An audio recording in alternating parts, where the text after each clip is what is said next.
Hare Nama Hare Nama eva kevalam Kalo nasteva nasteva nasteva gatiranyata.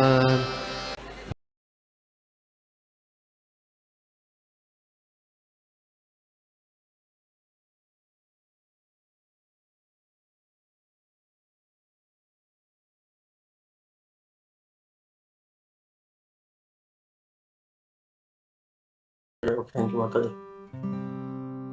ओम ज्ञानतिमिरन्धस्य ज्ञानाञ्जनशलाकया चक्षुरुन्मिलितं तस्मै श्रीगुरवे नमः। नमो नमः कृष्ण भक्ति वेदांत स्वामी नमस्ते सरस्वती देवी गौरवाणी प्रचाराय निर्विशेष शून्यवती पाश्चात्य नमो धन्य कृष्ण प्रभु कृष्ण कृष्ण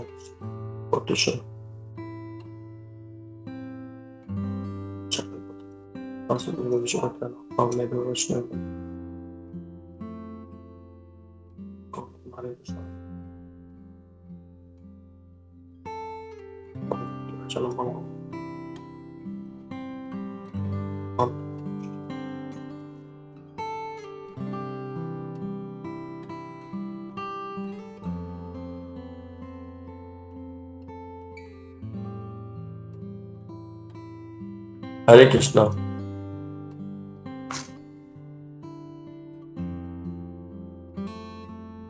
तो आज 3 श्लोक पर चर्चा है और 3 श्लोक की तात्पर्य बहुत छोटे हैं। एक में तो तात्पर्य नहीं है बल्कि 2 में है और बहुत ही ये अच्छा है। तीनों में एक ही लाइन तीनों में ही है।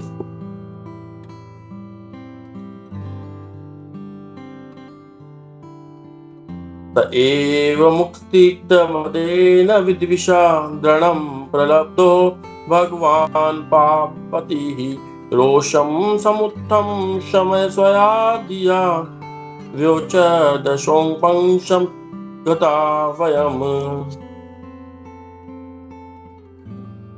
अत्यंत दंभी शत्रु के द्वारा इस प्रकार उपहास किए जाने पर जल के पूज्य स्वामी को क्रोध आया, किंतु तर्क के बल पर वे उस क्रोध को पी गए और उन्होंने इस प्रकार उत्तर दिया, हे प्रिय, युद्ध के लिए अत्यधिक बूढ़ा होने के कारण अब मैं युद्ध से दूर रहता हूँ। तात्पर्य है प्रभुपाद। जैसा कि हम देखते हैं, युद्ध प्रिय भौतिकतावादी लोग सदैव अकारण ही युद्ध रोक देते हैं। हरे कृष्णा। तो साधु संघ ऑनलाइन ग्रुप गोपीनाथ प्रभु और वहाँ के जो भी उन्होंने मुझे मौका देते रहते हैं कुछ ना कुछ चर्चा करने के लिए और अच्छे अच्छे श्लोक मेरे लिए आते हैं। मैंने नोट किया है कि जब भी मुझे सेवा मिलती है और जब मैं वो श्लोक देखता हूँ तो वो श्लोक मेरे को बहुत ही अच्छे लगते हैं और ऐसा लगता है कि ये स्पेशल मतलब भगवान ने कुछ व्यवस्था ऐसी कर रखी है कि इस पर चर्चा करेंगे तो बहुत हमारा आत्मकल्याण होगा। जब जब मैंने काफी समय से नोट करता हूँ, जो भी श्लोक आते हैं काफी अच्छे आते हैं। तो अभी अगर हम इस पे देखें कि ये क्या कारण है कि ये जो हिरण्याक्ष है और हिरण्यकशिपु जो दोनों भाई हैं जो कि असुर रूप में यहाँ पर उत्पन्न हुए हैं। हिरण्याक्ष और हिरण्यकशिपु का शरीर इतना लंबा चौड़ा था कि सूर्य देव भी उनसे ढक जाते थे, सूर्य देव भी नहीं दिखते थे। इतना लंबा चौड़ा शरीर आचार्य बताते हैं, उनका लंबा चौड़ा शरीर इतना था। और इस संसार में 3 तरीके के लोग कभी सुखी नहीं रहते। 3 तरीके के लोग कभी सुखी नहीं रहेंगे संसार में। कौन कौन से 3 तरीके के लोग होते हैं?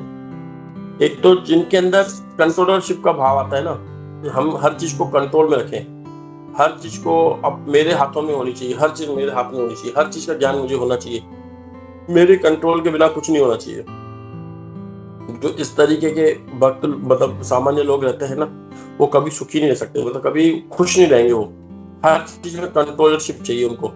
और हम भी वही कंट्रोलरशिप की भाव से, भगवान ही कंट्रोलरशिप है क्योंकि वो भोगता है और हमारे अंदर वो शक्ति नहीं आ सकती, हम तो कंट्रोल्ड है उनके द्वारा। लेकिन जब हमारे अंदर ये भाव आ जाता है कि हम भी कंट्रोलरशिप कुछ करके देखें, तो ये जो असुर लोग होते हैं ये यहाँ पर आते हैं और कंट्रोलरशिप का भाव उनके अंदर रहता है और देवी देवताओं को इनको आकर के वो कंट्रोल करने की कोशिश करते हैं और सब कुछ अपने अधिकार में लेना चाहते हैं। और दूसरे तरीके के लोग होते हैं जो उनको हर चीज में परफेक्शन चाहिए, वो कभी सुखी नहीं रहेंगे। हर चीज में परफेक्शन चाहिए, हर चीज में परफेक्ट चाहिए, 100 में से 100, 100 में से 100, 100 में से 100, 100 में से 100 नंबर चाहिए उनको। पढ़ाई में भी नंबर 1 चाहिए उनको घर भी नंबर 1 चाहिए, उनको बच्चे भी अपने खुद के नंबर 1 चाहिए, उनको अपना स्टाफ भी नंबर 1 चाहिए, है ना। तो वो कभी व्यक्ति सुखी नहीं रह पाएगा जिनको हर चीज नंबर 1 चाहिए होता है, तो कभी सुखी नहीं रह पाएंगे। वो थोड़ी सी भी कमी किसी में, मतलब वो एडजस्टमेंट वाले लोग नहीं होते कि थोड़ा एडजस्टमेंट हो जाए, वो वाले लोग नहीं होते। वो उनको हर चीज में परफेक्शन चाहिए और संसार में परफेक्ट कोई नहीं है। पहली चीज तो जीवात्मा है, भगवान के अंश है ना। और उसके बाद भी हम भौतिक जगत में माया द्वारा पीड़ित है। तो जो व्यक्ति माया द्वारा पीड़ित होगा तो परफेक्ट कैसे हो पाएगा। और श्रील प्रभुपाद जी बार बार इसमें लिखते हैं कि हम एक दूसरे को सुखी करने का प्रयास करते हैं पर कर नहीं पाते हैं।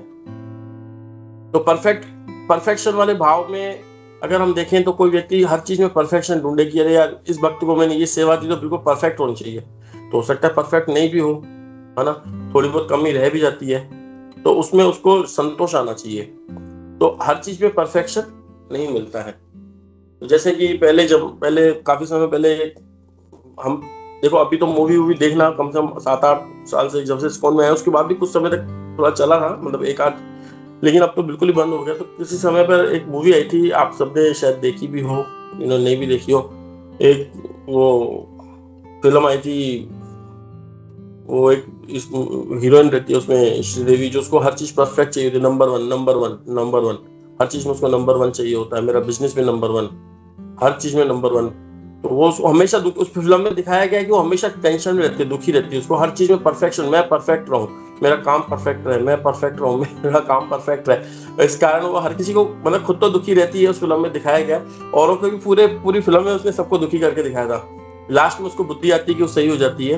तो उसी तरीके से हम देखते हैं कि इस संसार में जो भी व्यक्ति परफेक्शन चाहेगा कि मुझे परफेक्ट हर चीज मिले, 100 में से 100, पढ़ाई में भी नंबर 1, हर चीज में नंबर 1, हर चीज, तो वो व्यक्ति कभी सुखी नहीं रह सकता।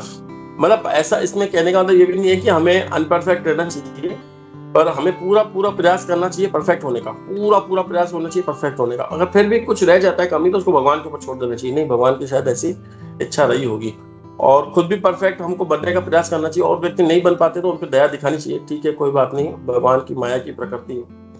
और तीसरा होता है हर व्यक्ति को किसी न किसी चीज में मजा चाहिए होता है, सब चीजों में मजा चाहिए, हर चीज में मजा, हर चीज में मजा चाहिए, आनंद आना चाहिए। तो इस प्रकार के व्यक्ति सुखी नहीं रह सकते। तो यहाँ पर जो ये हिरण्याक्ष है, तो हिरण्याक्ष को यहाँ पर कंट्रोलरशिप का भाव है, जैसा कि हम, और वो क्या करते हैं जैसे इसमें बताया गया है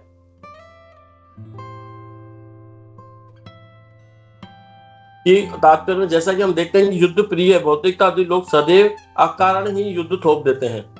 तो ये क्या करते हैं कि अकारण वश ही किसी दूसरे देशों के ऊपर, ये तो दूसरे लोगों के ऊपर कर रहे हैं, देखो हम तो फिर भी एक देश से दूसरे देश में, पड़ोसी देश में भी कर सकते हैं, या दूसरे देश में भी करने, जो दूर देश होते हैं उनका भी हम करने पर सोचते हैं क्या करें, लेकिन ये तो दूसरे लोकों में, है ना, अंतर लोक में, क्या कहते हैं इंटरनेशनल, और एक होता है इंटर प्लैनेट, तो उसमें देखो जाकर के अपनी दाग जमाने की कोशिश कर रहे हैं। इसका कारण क्या रहता है, इसका कारण ये रहता है कि उनकी जितनी भी संपत्ति है ना वो हमारे पास आ जाए।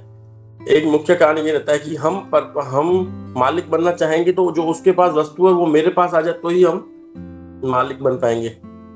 लेकिन हम एक तरफ देखते हैं कि भगवान के जो दिव्य गुण होते हैं, जिनके अंदर वो गुण वो आ जाए, तो वो व्यक्ति वैसा नहीं रहता है।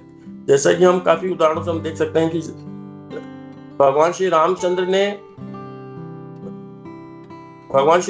रावण को मारा, लेकिन उस नगरी के अंदर पांव भी नहीं रखा, लंका के अंदर पांव भी नहीं रखा कि चलो आप जीते हो, थोड़ा आ जाओ, राजा बन जाओ, थोड़ा 2-4 दिन यहाँ रह लो, यहाँ का भी आनंद ले लो, अब तो ये प्रजा भी आपकी है। बिल्कुल विरक्त भाव, और तुरंत ही उन्होंने वो जो विभीषण, उसको लंका का ईश्वर बना दिया।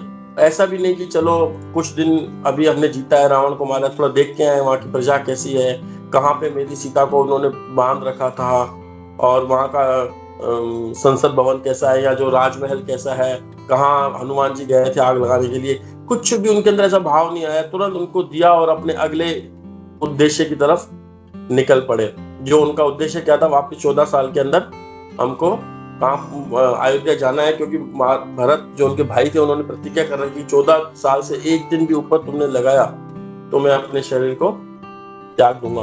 तो हमेशा इससे हमें क्या शिक्षा लेनी चाहिए? इससे हमें शिक्षा लेना चाहिए कि जो हमें 24 घंटे मिले हैं, इन 24 घंटों के अंदर ही हमें आज का जो राक्षस है उसको हमें खत्म करना। जैसे रावण को 14 साल के अंदर उनको सब कुछ खेल खत्म करना था, भगवान श्री रामचंद्र को रावण को मारना था और वापस अयोध्या उनको जाना था। तो वैसे ही हमें भी जो सेवा मिली होती है, तो हमारे भगवान ने हमको जो समय दिया है 24 घंटे का, उस 24 घंटे के अंदर जो हमें सेवा है उस सेवा को अच्छे से करते रहना चाहिए।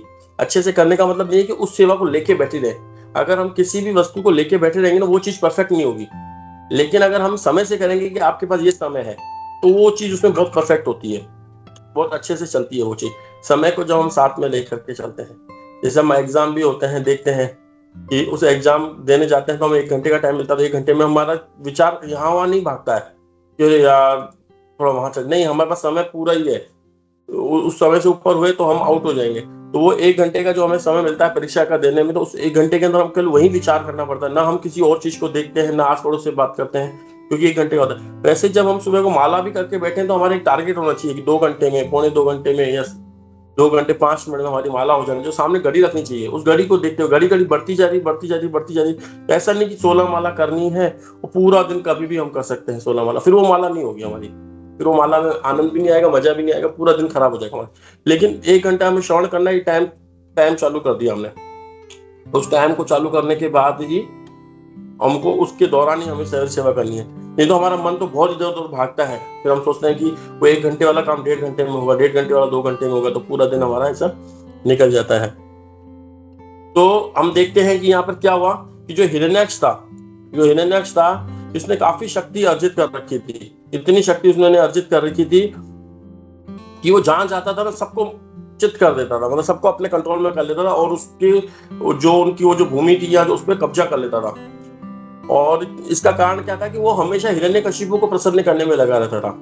हिरण्यकशिपु उसका बड़ा भाई था और उसने उसको शक्ति की वैसे बता रखा था कैसे भोग किया जाए, उनको ताकतवर बना कर रखा था। हिरण्यकशिपु बड़ा था तो वो हमेशा अपने बड़े भाई को प्रसन्न करने में लगा रहता था और जहां चाहे वहां युद्ध करने की तैयारी कर देता था। लेकिन हम भगवान श्री रामचंद्र के केस में देखें तो भगवान श्री रामचंद्र ने तो यहाँ तक भी रावण को कह दिया था कि आप हमको सीता माता जो भी है वो वापस दे दो, हम युद्ध नहीं चाहते हैं। लेकिन तो रावण ये सोचता था कि वो हमसे डर रहा है इसलिए नहीं कर रहा है। तो कितना बड़ा अहंकार रहता है असुरों के अंदर, ठीक है ना। यहाँ पे जितने भी असुर है ना, ये असुर सारे भगवान के भक्त हैं। तो हमको इस चीज को हमेशा बार बार इस बुद्धि में बिठा लेनी चाहिए इस बात को कि यहाँ पे जितने भी असुरों की बात की गई है ना, मतलब असुर जितने ये मतलब एक वो श्लोक आता है, किसी न किसी प्रकार से अपने मन को भगवान में निवेश करना चाहिए। उसमें 5 कारण बताए गए हैं। अस्मात् अप्युपायेन मन कृष्ण निवेशयत,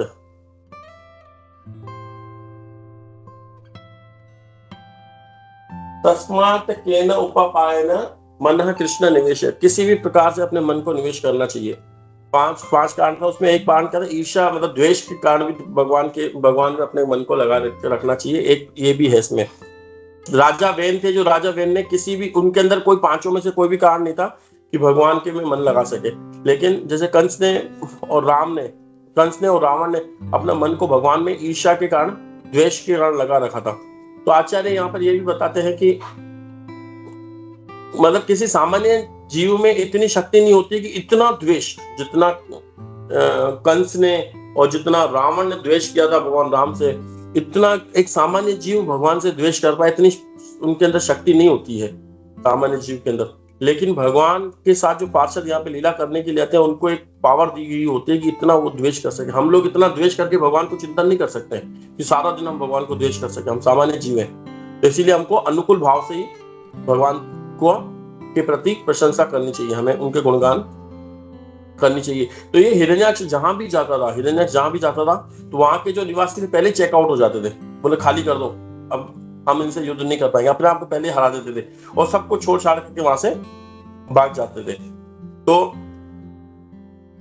और ऐसे करते करते करते करते वो पानी के गर्भों तक समुद्र में वो हिरण्यक्ष चला जाता है। और गर्भों तक समुद्र बताते हैं कि 320 करोड़ किलोमीटर गहरा है, 320 किलोमीटर गहरा और 640 किलोमीटर चौड़ा, 640 करोड़ किलोमीटर चौड़ा है और 320 करोड़ किलोमीटर गहरा है ना।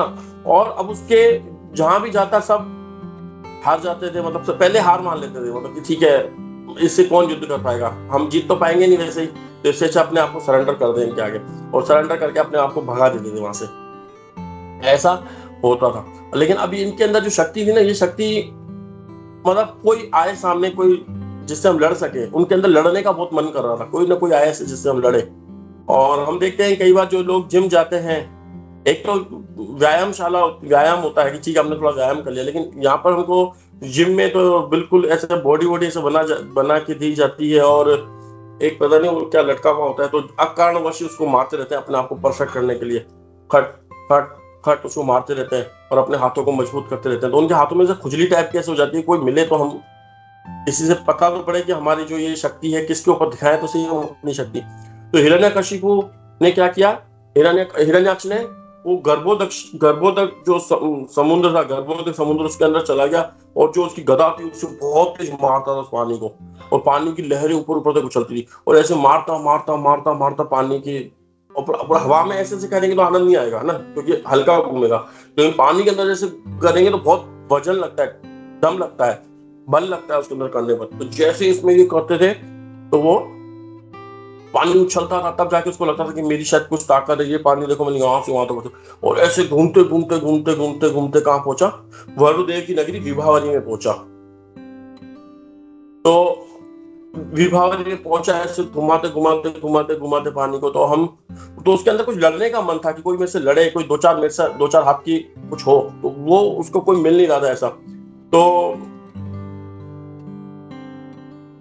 वो पहुंचा वरुणदेव की नगरी, वरुणदेव जी के पास, और उनको क्या बोलते हैं देखो अभी, अत्यंत दंभी शत्रु के द्वारा इस प्रकार उपवास किए जाने पर जल के पूज्य स्वामी को क्रोध तो आया। अब देखो क्या लिखा हुआ, क्रोध तो आया किंतु तर्क के बल पर वे उस क्रोध को पी गए। तो यहाँ पर हमको वरुणदेव जो भगवान, ये जो देवी देवता होते हैं भगवान के भक्त होते हैं, तो हमको सीखना चाहिए कि कहाँ पर हमें क्रोध पीना है और कहाँ पे क्रोध नहीं पीना है, कहाँ पे क्या, हर जगह अपना क्रोध दिखाने का नहीं होता है। तो देखो उनको क्रोध तो आ रहा था लेकिन वो उस क्रोध को पी गए। अत्यंत दंभी शत्रु के द्वारा इस प्रकार उपवास किए जाने पर जल के पूज्य स्वामी को क्रोध तो आया किंतु तर्क के बल पर वे इस क्रोध को पी गए, और उन्होंने इस प्रकार उत्तर दिया, हे प्रिय, युद्ध के लिए अत्यधिक बूढ़ा होने के कारण अब मैं युद्ध से दूर रहता हूँ। तो इन्होंने आकर के क्या कहा, पहले युद्ध के लिए बोला हिरण्याक्ष ने कि मुझे आपसे कुछ भिक्षा चाहिए। बोले क्या चाहिए, बोले युद्ध। अरे बाप रे, तो डर गए। जैसे कि कृष्ण और भीम जरासंध के पास गए थे ब्राह्मण का वेश बना करके, और उनसे पूछा आपको क्या चाहिए, ब्राह्मणों बोलो तुम्हें क्या चाहिए। बोले ब्राह्मण क्या मांगेगा, थोड़ी जमीन मांग लेगा, थोड़ी 2-4 गाय मांग लेगा, थोड़ा सा झोपड़ी मांग लेगा, या थोड़ी सी रक्षा मांग लेगा, और क्या मांगेगा ब्राह्मण। तो इसलिए क्षत्रियों को थोड़ा अहंकार रहता है, ब्राह्मणों को क्या है, ब्राह्मण तो हमारे ऊपर ही पलते हैं, क्या उनको क्या देने में कोई बुराई नहीं, क्या चाहिए तुमको बोलो। लेकिन ये तो कृष्ण थे और भीम थे जो तुरंत अपना ब्राह्मण वेश में गए थे। तो युद्ध यानी कि इससे पता चलता है युद्ध भी देखो मांगने से मिलता है, ऐसे नहीं मिलता युद्ध। तो बोले तो हमको तुमसे युद्ध करने का है, और वहां पर युद्ध हुआ। तो यहाँ पर भी इसके भी खुजाल चल रही थी, तो बोला मेरे को युद्ध करना है वरुणदेव। अब वरुणदेव ने क्या अपने आप को कंट्रोल किया, बोला नहीं मैं बूढ़ा हो गया हूँ, मैं तुमसे क्या युद्ध कर पाऊंगा, मेरे से युद्ध करने में तुमको मजा भी नहीं आएगा, और ना मैं इतना बूढ़ा हो गया हूँ, बूढ़े से तुम युद्ध करोगे तो तुम्हारा नाम भी खराब होगा कि एक बूढ़े आदमी को मार दिया। तो मेरे से अच्छा है कि फिर उनको खुद ही सलाह देते हैं क्या कि तुम युद्ध में इतने कुशल हो कि मुझे परम पुरातन पुरुष भगवान विष्णु के अतिरिक्त कोई ऐसा नहीं दिखता जो तुम्हें इस युद्ध में तुष्टि प्रदान कर सके। अतः हे असुर श्रेष्ठ, तुम उन्हीं के पास जाओ जिसकी तुम जैसे योद्धा भी बड़ाई करते हैं। हे असुर श्रेष्ठ, तुम उन्हीं के पास जाओ जिनकी तुम जैसे योद्धा भी बड़ाई करते हैं। तात्पर्य क्या है, आक्रामक योद्धाओं को वास्तव में परमेश्वर ही दंडित करते हैं। जितने भी आक्रामक योद्धा होते हैं उनको परमेश्वर द्वारा ही दंडित होते हैं ये। क्योंकि वे व्यथा ही विश्व शांति को भंग करते हैं। अतः वरुणदेव ने हिरण्याक्ष को सलाह दी कि वह अपनी युद्ध लालसा को विष्णु के साथ युद्ध पूरा करे। एक बार ये पढ़ लेते हैं। तो अब वरुणदेव जी क्या कहते हैं, देखो वरुण ने आगे कहा, उनके पास पहुंचते ही तुम्हारा सारा अभिमान दूर हो जाएगा। अब देखो उनको इनडायरेक्टली ताना भी मार रहे हैं। ताना क्या मतलब, उसकी अप्रशंसा भी हो रही है, मतलब प्रशंसा, उनकी थोड़ी सी निंदा भी कर रहे हैं। वरुण ने आगे कहा, उनके पास पहुंचते तुम्हारा सारा अभिमान दूर हो जाएगा, तुम युद्ध भूमि में कुत्तों से गिरकर चिर निद्रा में सो जाओगे। तुम जैसे दुष्टों को मार भगाने तथा सत्पुरुषों पर अपनी कृपा प्रदर्शित करने के लिए वे वराह जैसे विविध रूपों में अवतरित होते रहते हैं। तात्पर्य असुरों को यह पता नहीं रहता कि उनके शरीर पंच तत्वों से निर्मित है।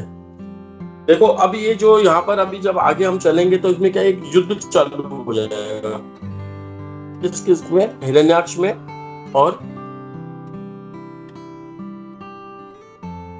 हिरण्याक्ष और वराहदेव में इनका युद्ध चालू हो जाएगा। लेकिन जब हिरण्याक्ष वराहदेव को देखेंगे तो वराहदेव कैसे रहते हैं, उनके दोनों जो दांत होते हैं उस पर पूरी पृथ्वी तो वो ऐसे रखे हुए रहते हैं और अपने कक्षा में स्थित करने के लिए जाएंगे। जब हम आगे पढ़ेंगे तो उसमें पता चलेगा कि इनको ललकारते हैं कौन, हिरण्याक्ष। तू कहां भाग रहा है शूकर, इधर आ, और तू मेरे से डर के भाग रहा है, ऐसे करके उसको बोलेंगे। लेकिन भगवान वराहदेव वो अपनी जो पृथ्वी को अपनी कक्षा में स्थित करने जाते हैं।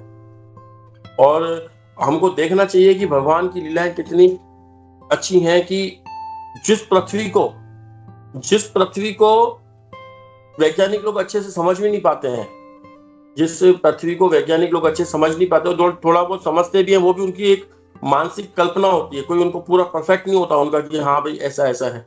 उस पृथ्वी को भगवान ठीक वैसे ही अपने दांतों पे रख के बैठे हैं जैसे हम, कोई ऐसे नहीं उनको बहुत भारी वजन करना पड़ रहा था। जैसे हम अंगूर खाते हैं, कभी कभी वो कांटा होता है हमारे पास खाने का, उस पर रख के ऐसे उठा लेते हैं। क्या कोई हमको वजन आता है कि ऐसे उठा के यूं दो दांतों में यूं उठा के यूं देख लेते हैं, यूं देखा, यूं उठा के यूं रख के आ गया।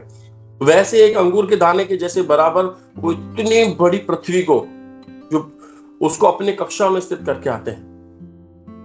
और वो भगवान बोलता है कि उनको कक्षा में मैं स्थित करता हूं तब जाके वो बराबर चल पाती है, मेरे नियंत्रण में रहते हैं। और बताते हैं शास्त्रों में लिखा हुआ है कि पृथ्वी को इस तरीके से, सारे ग्रहों को आपसरी में इस तरीके से व्यवस्थित किया गया है कि अगर थोड़ा सा भी इधर हो जाए या थोड़ा सा भी उधर, थोड़ा सा का मतलब 1-1.5 इंच की बात है। यहाँ पर 1-1.5 इंच भी अगर आगे हो जाए तो पूरी गरम हो जाएगा, पूरी पृथ्वी गर्म हो जाएगी, लोग जल जाएंगे।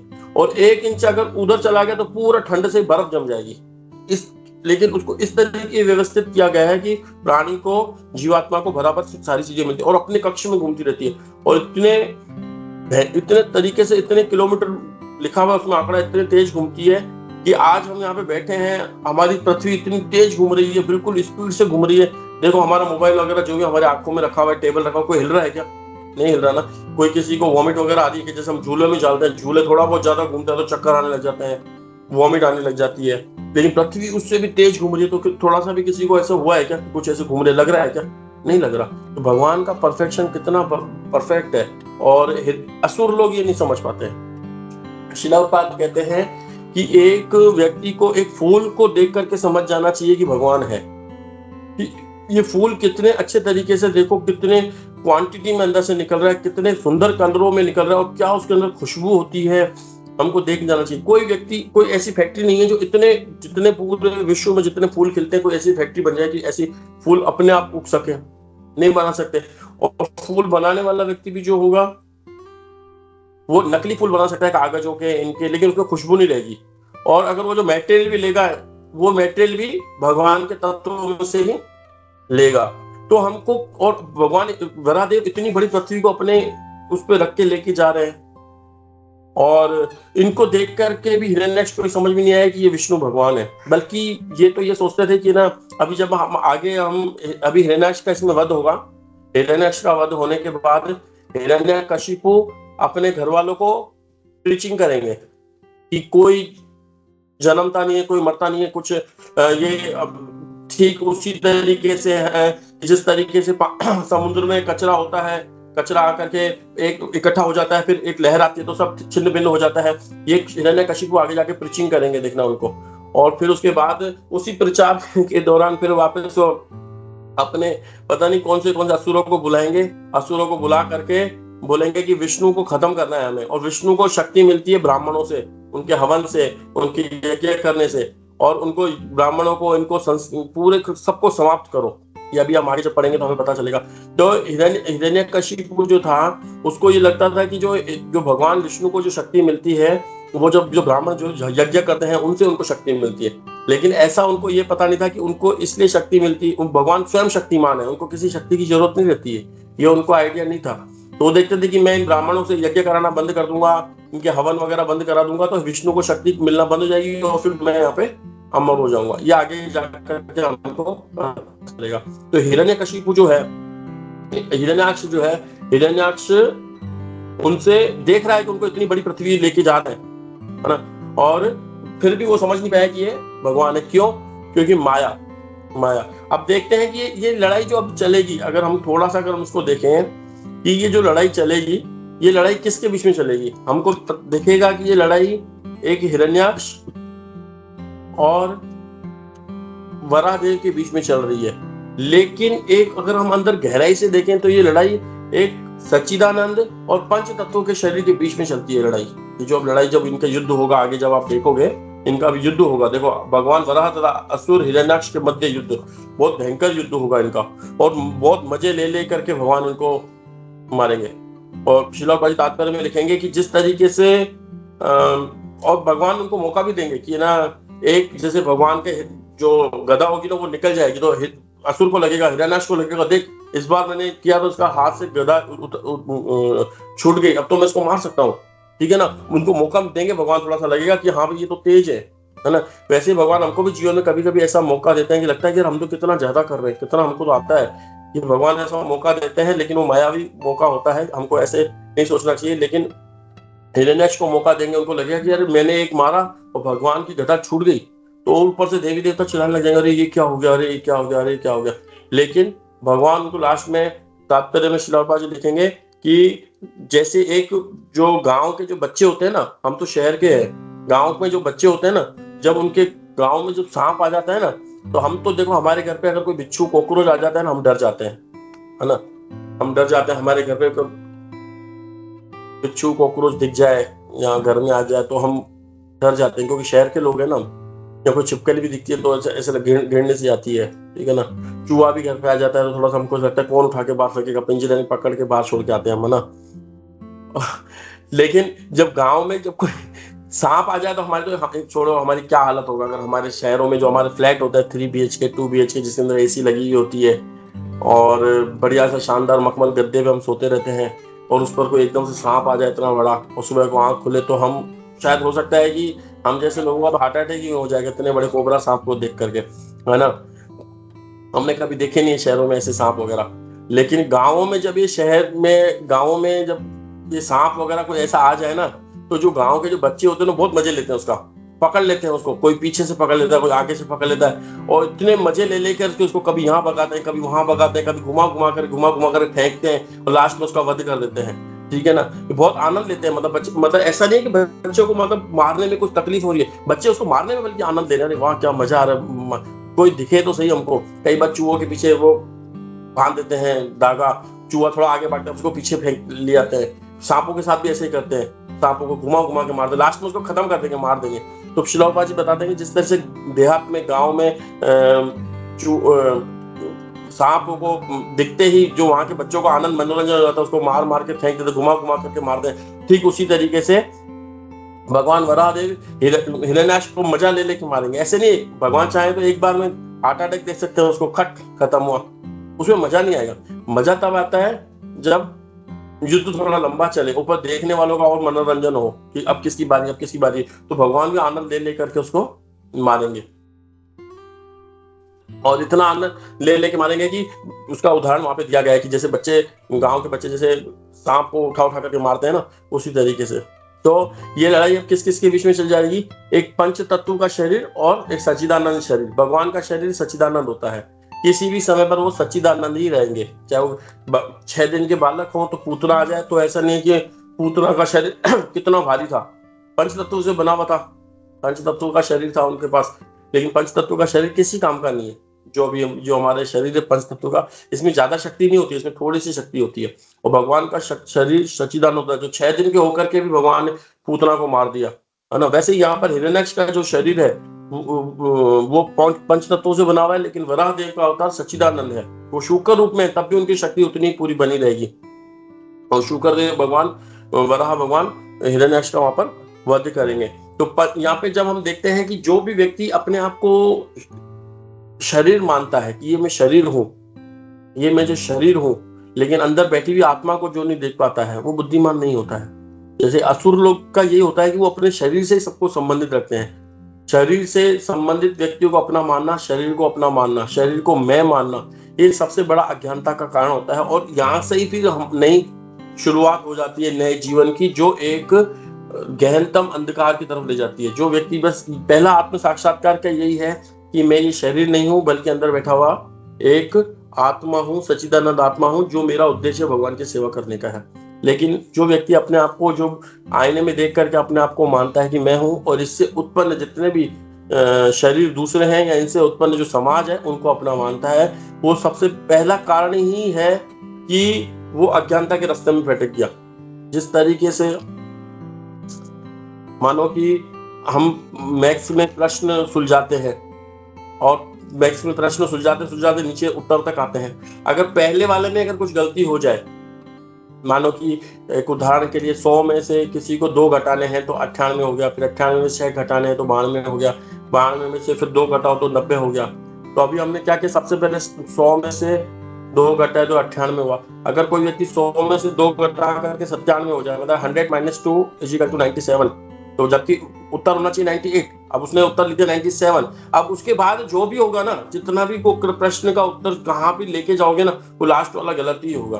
तो हमारा जो हमने पहला जो हमारा ये है कि हम ये शरीर है, हमने अपने आप को जो शरीर मान रखा है, यहाँ पे हमने ये सोच ली, तो बस हमारा जितना भी अब कार्यकलाप होते जाएंगे गलत गलत गलत गलत का मतलब नीचे अंधकार की तरफ हम लेते जाएंगे। लेकिन पहला आत्म साक्षात्कार क्या है हमारा, कि हम ये शरीर नहीं, हम ये आत्मा है। तो हम ये आत्मा है, तो हमारा क्या कार्य होना चाहिए। फिर वहां से जब हम शुरुआत करते हैं कि मैं शरीर नहीं हूं, मैं आत्मा हूँ, आत्मा भगवान की दास है, भगवान सच्चिदानंद है, हम भी सच्चिदानंद है, हमारा कार्य भगवान की सेवा करना है, इस उद्देश्य को लेकर के जब हम आगे की तरफ बढ़ते हैं तो हमारा कार्य बिल्कुल सही होते जाते हैं, और हमारी विकसित चेतना, हमारी जो चेतना है वो धीरे धीरे धीरे धीरे विकसित, पूर्ण विकसित तक पहुंचती जाती है। नहीं तो हम जैसे अभी जित में है, हम आच्छादित होते जाएंगे, मुकुलित आच्छादित, ऐसे नीचे की तरफ हम जाते जाएंगे। तो जो पंच तत्वों से बने हुए शरीर, जो पंच तत्वों के जो शरीर होते हैं, उनको क्या किया जाता है, जब वो खत्म हो जाता है तो या तो उसको जला दिया जाता है, ठीक है ना। जहाँ जलाया भी नहीं जाता, वहाँ पानी में बहा दिया जाता है, तो जो वहाँ के जलचर जीव होते हैं उसको खा जाते हैं, या जो बाहर कुत्ते भेड़िए होते हैं उनको वो खत्म कर देते हैं। कुत्ते भेड़िए जो भी होते हैं उनको खाकर खत्म कर देता है, उनके लिए आनंद का विषय हो जाता है। तो जिस शरीर को हम अपना मान रहे हैं, जिसको हम बहुत सारी पूड़ियाँ, छोले भटूरे, गुलाब जामुन, इसको हम सजाने में संवारने में लगे हुए हैं, ये एक दिन गिरेगा और इसी को कुत्ते बिल्ली आकर के खाएंगे, या इसको जला दिया जाएगा, या इसको जल में फेंक दिया जाएगा, ठीक है ना। तो इस संसार में जो सबसे बड़ा सत्य क्या है, मृत्यु। इस संसार में सबसे बड़ा सत्य क्या है, मृत्यु।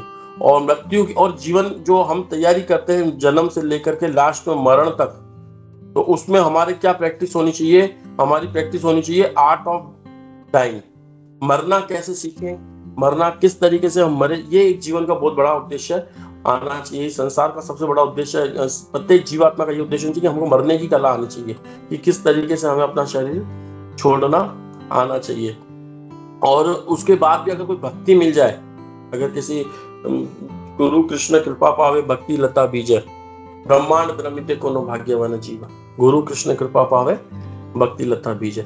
तो जिसको भक्ति की लता का बीज मिल जाता है, तो उसको किसी भी कीमत पे, कौन बोलते हैं, एक आचार्य जी बताते हैं, किसी भी कीमत पे हमको उस भक्ति के बीज को कीमत चुका करके उसको बचाना चाहिए। किसी भी कीमत पर, कोई भी कीमत चुकानी पड़े, लेकिन हमारे जो अंदर भक्ति का बीज है, क्योंकि देखो पहले मनुष्य शरीर 84 लाख में से बहुत मुश्किल से मिलता है, ठीक है ना। तो उसका उद्देश्य होता है आत्म साक्षात्कार।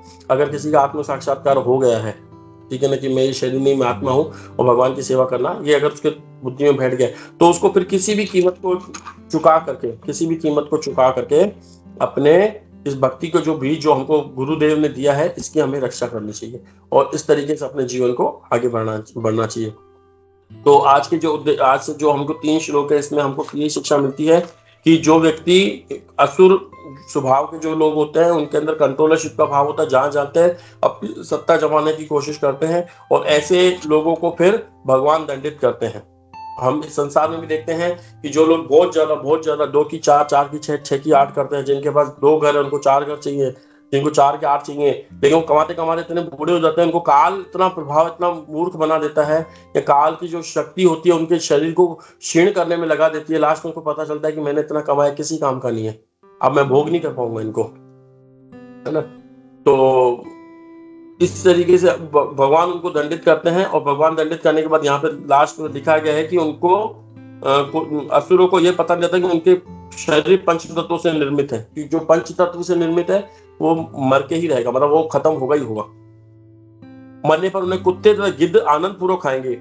वरुण ने हिरण्याक्ष को सलाह दी कि वह विष्णु के वराह अवतार के पास जाए, जिससे उसकी युद्ध कामना पूरी हो जाए और उसका बलिष्ठ शरीर छिन्न भिन्न हो जाए। अब देखो, असुर को इतना कहा कि तुमको उनकी, वरुण ने देखो क्या क्या बोल रहे हैं, उनके पास पहुंचते तुम्हारा सारा अभिमान दूर हो जाएगा और तुम युद्ध भूमि में कुत्तों से गिरकर चिर निद्रा में सो जाओगे। तुम जैसे दुष्टों को मार भगाने तथा सत्पुरुषों पर अपनी कृपा प्रदर्शित करने के लिए वराह जैसे विविध रूपों में अवतरित होते रहते हैं। भगवान वरुण देव ने उनको समझा दिया, लेकिन उनका ये जो इतना उनको बुरा भला कहा कि तुमको मार गिराएंगे, तुमको खत्म कर देंगे, लेकिन उस असुर को तमोगुण में होने के कारण उसको पता ही नहीं चला कि मेरी बुराई हुई है। बस उनका तो लक्ष्य था कि मैं किसी को मारूं, मैं किसी का ये करूं, और उस चक्कर में खुद ही मर जाते हैं। तो इसी के साथ मैं अपनी वाणी को यही विराम दूंगा, और इसमें काफी भक्त जो एडिशनल पॉइंट लिख के आए होंगे तो उनको मैं बोलूंगा शेयर करें, और कोई भी प्रश्न हो तो पूछ सकते हैं। हरे कृष्णा।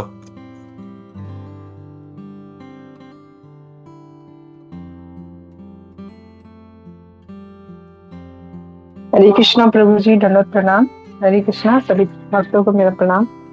प्रभु जी, क्लास बहुत अच्छा था। आपने जो हिरण्याक्ष और वरादेव का जो पास टाइम बताया ना, बहुत अच्छे से मतलब अपने पिक्चराइज करके जिस तरह से आप बता रहे थे, सब चीज अच्छा लग रहा था। और ये मेरा कुछ एडिशनल पॉइंट तो नहीं है, लेकिन प्रभु जी आपकी ही क्लास से जो पॉइंट मैं नोट की हूँ उसको शेयर करूंगी।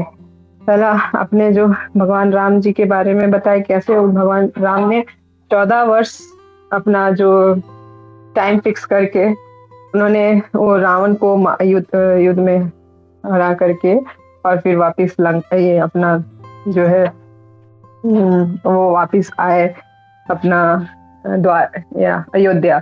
तो यहाँ पे आपने ये बताया प्रभु जी कि हमें भी समय दिया गया है, और वो समय में हमें अपने अंदर का रावण को फिनिश करना है, और इसके लिए हमें वर्क करना होगा, और तभी मतलब हमारे ये जो मनुष्य जीवन है ना, उसका एक उद्देश्य पूर्ण होगा।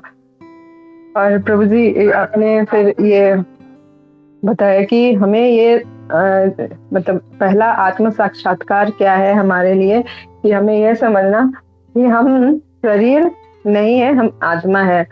और जब हमें आत्म साक्षात्कार होता है तो फिर हमारा जो है ना ये आध्यात्मिक रूप से विकास होता है, और तब हम भगवान और अपने के बीच में रिलेशन समझ पाते हैं, संबंध को समझ पाते हैं, और फिर अच्छे से भगवान का सेवा में लग पाते हैं।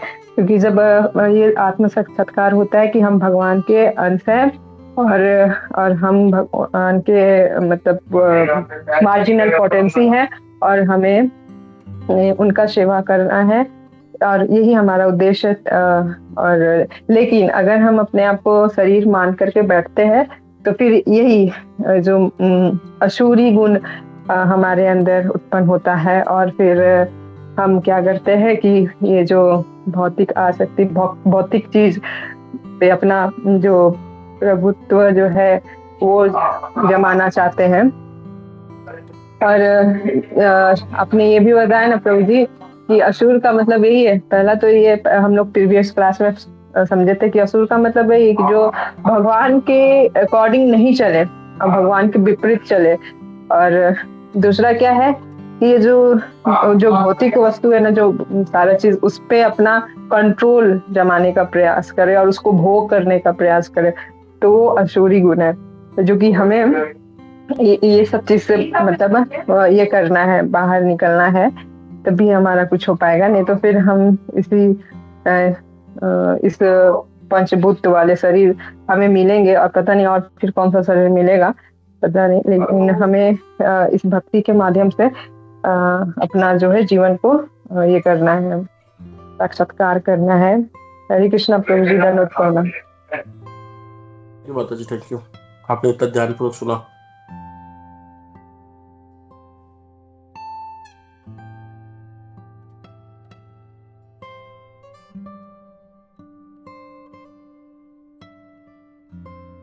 हरे कृष्णा प्रभु, धन्यवाद प्रणाम। धन्यवाद प्रणाम प्रभु जी, धन्यवाद।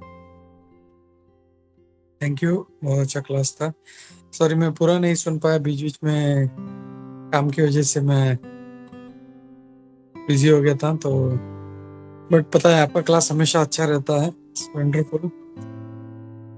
ऐसे ही आते रहिए और अपना संग देते रहिए प्रभु जी, ठीक है। सत्संग चाहिए प्रभु। तो हम लोग रुकते हैं यहाँ पे। हरे कृष्णा। ग्रंथराज श्रीमद् भागवतम की जय, श्रील प्रभुपाद की जय, इस्कॉन गुरु वृंद की जय, सभी उपस्थित भक्त वृंद की जय। हरे कृष्णा, धन्यवाद प्रणाम प्रभु।